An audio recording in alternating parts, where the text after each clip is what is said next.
So this sticker I actually got from Danica Siles last year at Fanix. So my first page, I always do swatches. It's a good way to make sure when people randomly take your sketchbook to flip through, they know exactly what they're getting. You know, it's a sketchbook. It's not the frickin' Mona Lisa, which, you know, it sets expectations, but also it means you don't have to deal with that, oh, I better make the first page really good. You know, so I have some ramblers there, and go, these are the swatches, this is something that my friend Eileen Kimball with Plot Bunny Studios did. If you notice, it's ghosted to the other page, and that's one reason why I had issues with the sketchbook. Things don't soak in. I actually was keeping tracing paper in between the pages to keep them nice once they're okay. So, right when I got home from the con that I got this at, which was Fort Collins Comic Con, which I'll actually be going to in about a week probably from when I post this, again this year. But, first show I watched when I got home, wanted to chillax, added the text actually after, because why not? This is the main dude in it. Doesn't look like the main dude, but he does look pretty dude-ish, which is pretty neat because I'm not great at drawing boys. This is a sunset from the drive home. Then I have two studies here. This is based off of a photo that I found on Tumblr. You know, just decided to try it out. We have some goldfish here that I will probably never finish, but it was fun. This is with cobalt blue, first time trying it and getting with Emigram. This was part of a art group thing. The prompt was dream and purple clouds, and I have been itching to draw some mushrooms. So I drew mushrooms and I stuck them on purple clouds, because why not? This is a dumb little comic that I drew. Pretty much the idea is this guy here. This is him grown up reflecting on something that happened to him as a kid that made him decide to be a superhero, right? And it turns out that the lady who told him that he was destined for great things, you know, that classic teen journey origin story, learning to depend on yourself stuff, it turns out it's been a prank by fairies all this time. You know, they just tell random kids that they're destined for great things, and some kids run with it, some, you know, don't. Again, you can see the ghosting on this page.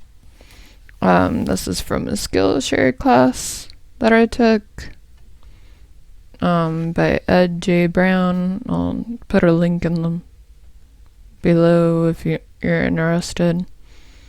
But yeah, this I actually sketched when I was at work, and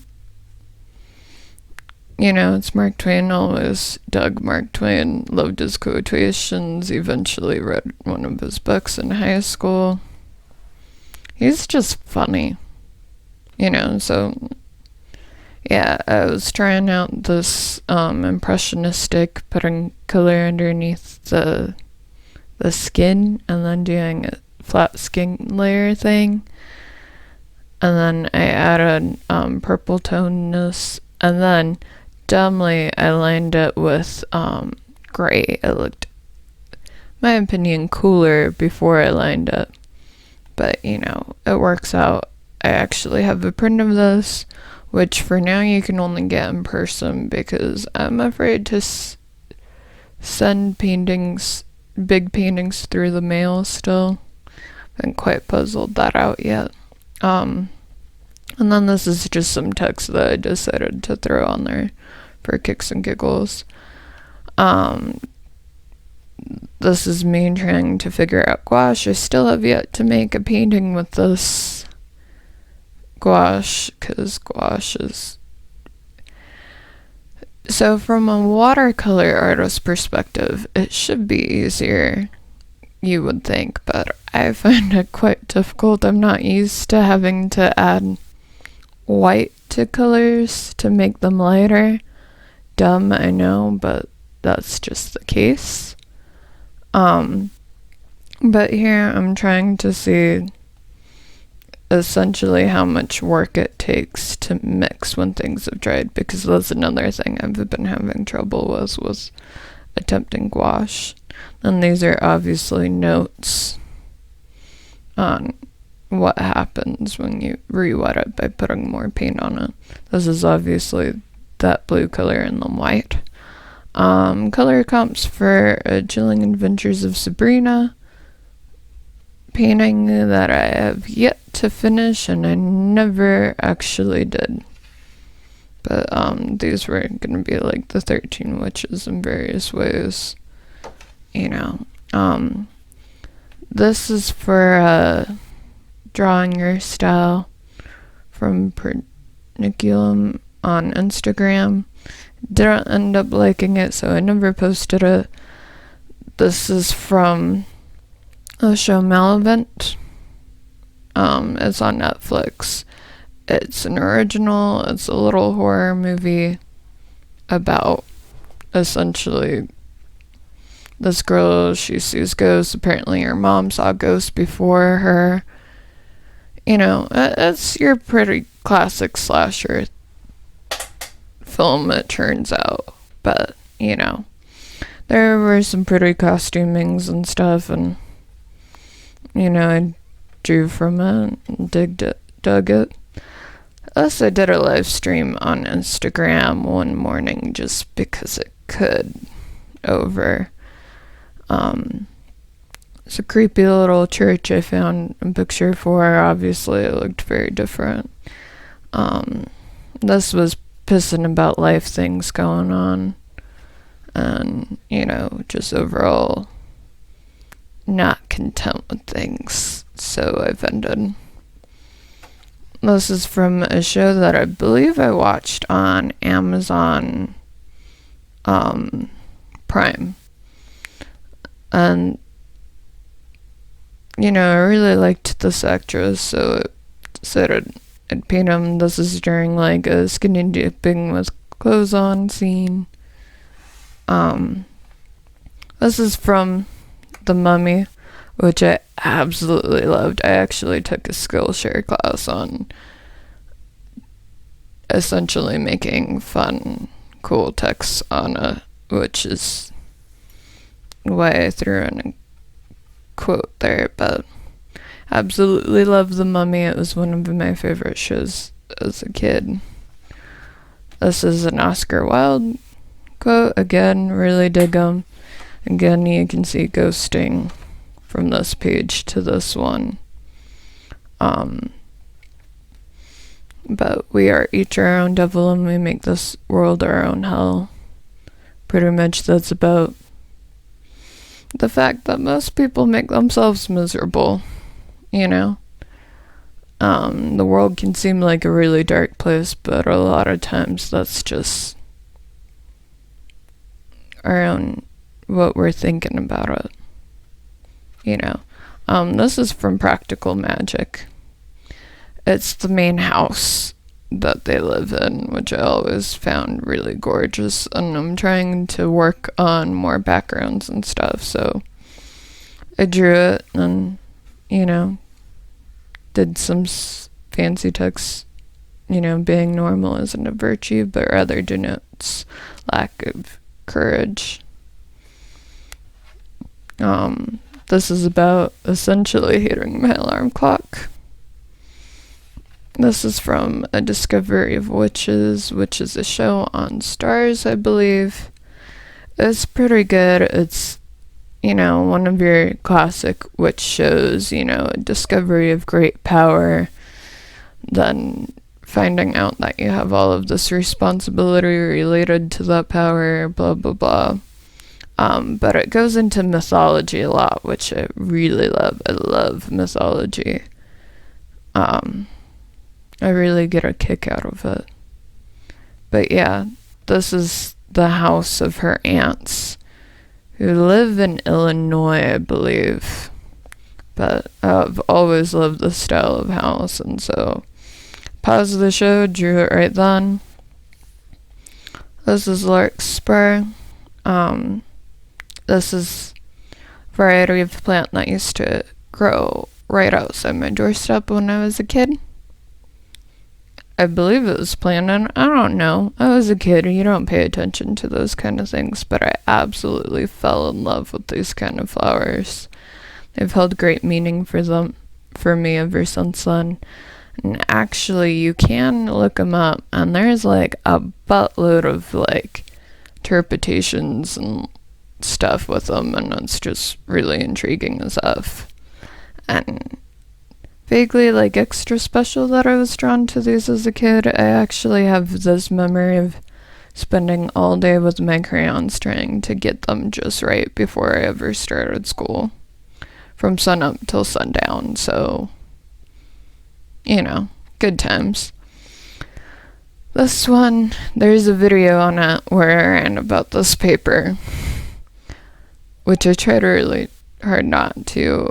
And the funny thing is, maybe 2 days after I posted this rant, I posted, let's go back in the future.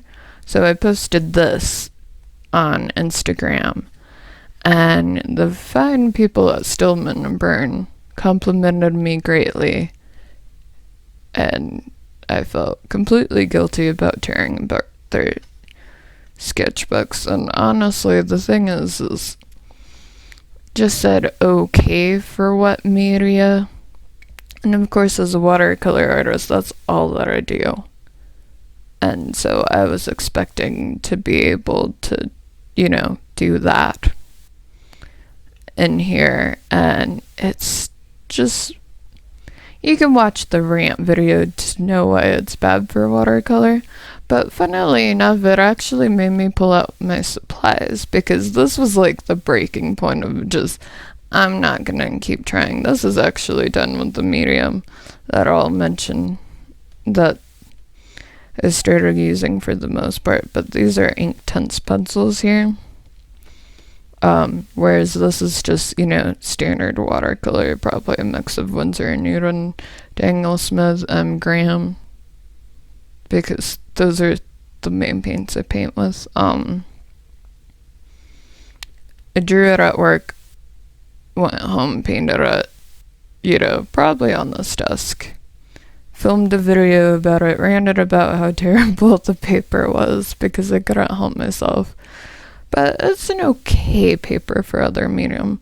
Main problem is the ghosting, which if I didn't spend so freaking much for the sketchbook, I probably would have feel like I could just skip every other page like most people do.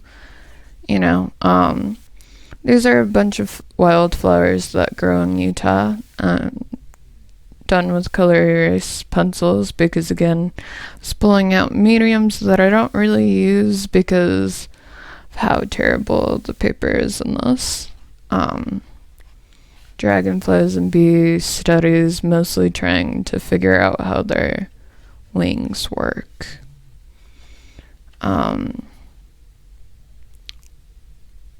I forget the show I was watching.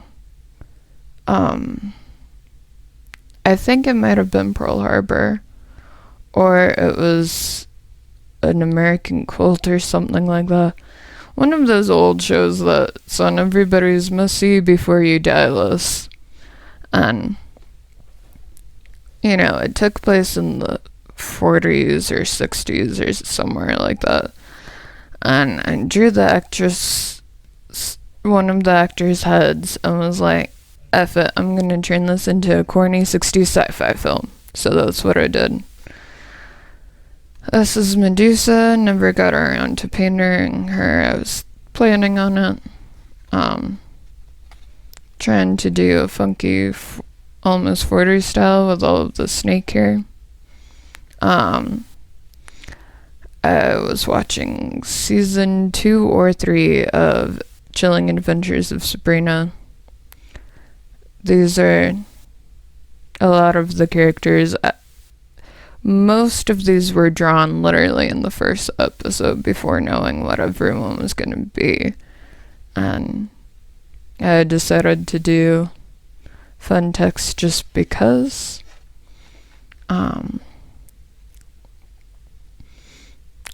Was wearing those. These are my favorite pants, one of my favorite jackets. Was gonna do a meet the artist thing, got busy. This is from Medium. Just a quick value study because I need practice on that, legit. This is a weird treehouse show on Hulu. I had just gotten some Spectrum Noir pens, and here I am figuring out what order they go in on a Pentel brush pen. In gray. And value studies with True Blood. This is Jason and Ed. This is forget his name, but the weird judge guy. This is Tara's car right before, her accident with the pig. This is Eric after he's been cursed by witches.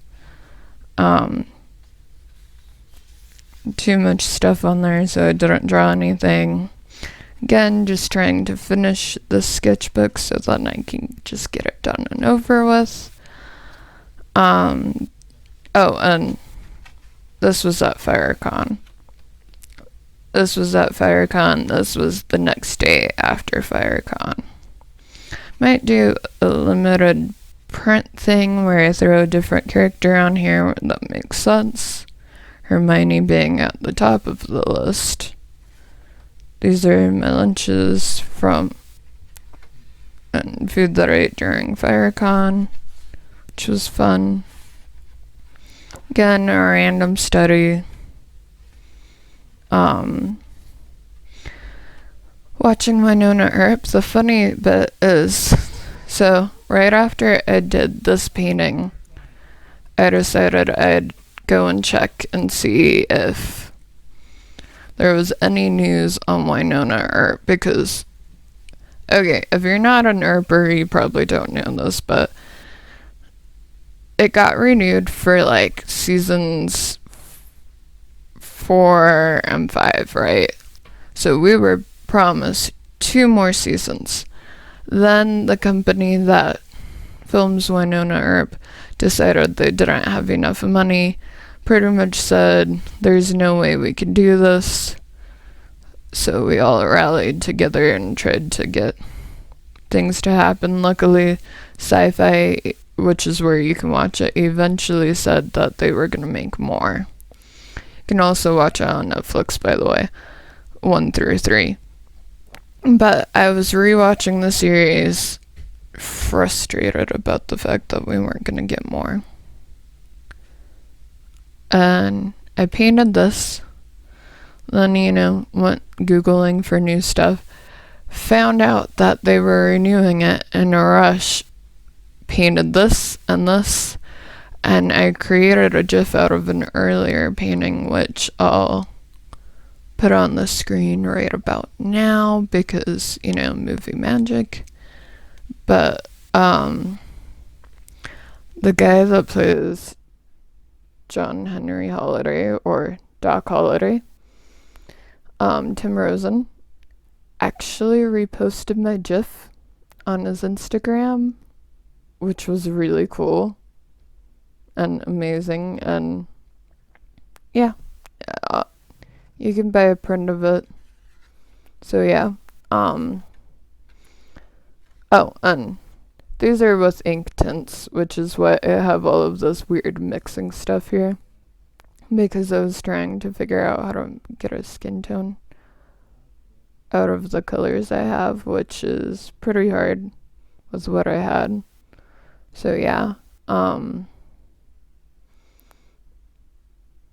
And there's Waverly in the classic shorties outfit that we never see really after season 1. These are in Inktense one. Again, found a random prompts in Noir Duck. I thought of rubber duckies, of course. Did, your classic, like, B-movie 40s noir kind of thing, like bath time is over, Buster. And decided to throw a duck in an actual bath going, why? Because why not? This is one of those fun, what's in my sketch bag things. There's this sketchbook right there.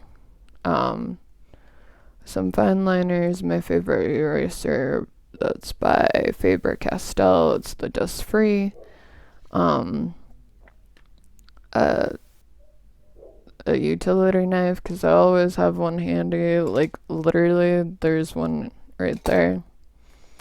Keep them in my bag. I've been really worried when I've gone places and ended up going through metal detectors or something and didn't realize that my favorite art supply right there, which is a eyedropper. It's great for wetting your paint. Masking fluid. This is a little eraser pen thing. I think it's by Mono.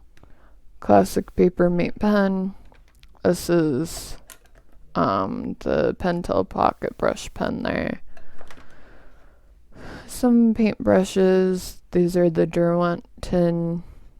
That's my fancy new iPad, which is actually what I'm filming this on. My fancy brush case, which you probably just barely saw, but just for kicks and giggles, I'll show here. That's like all of my brushes, by the way. I've been painting for like 10 years, and those are the only brushes I got. Paper towel, which, by the way, I closed this actually while this was still wet. And half of these splotches are from that, and I cleverly disguised it as a paper towel thing. That's my little paint thing right here.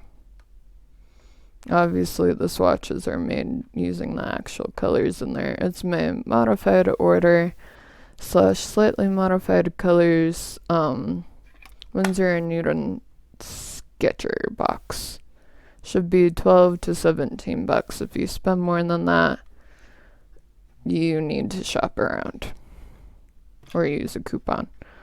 There's this is a little fold-in and self-water tin that I got from Daniel Smith's Watercolors, the actual store in Seattle during a trip there. And there's a fancy pigment Pentel brush pen. And then here's my last page in here, trying to bring together everything that I was practicing. Kind of failure, just because I didn't mix the colors right. I actually have a color comp that I made on here. Obviously, I changed some things mid thing. But, funnily enough, this color comp is actually from me taking a picture of this page and then coloring it on the iPad when I got these fancy nails done by my sister. And they're all chipped and stuff because it's been like 3 or 4 weeks, but it's the longest lasting nail polish I've had probably in my entire life. And I unload trucks, so that's pretty neat. And yeah, that's about it. That's the sketchbook.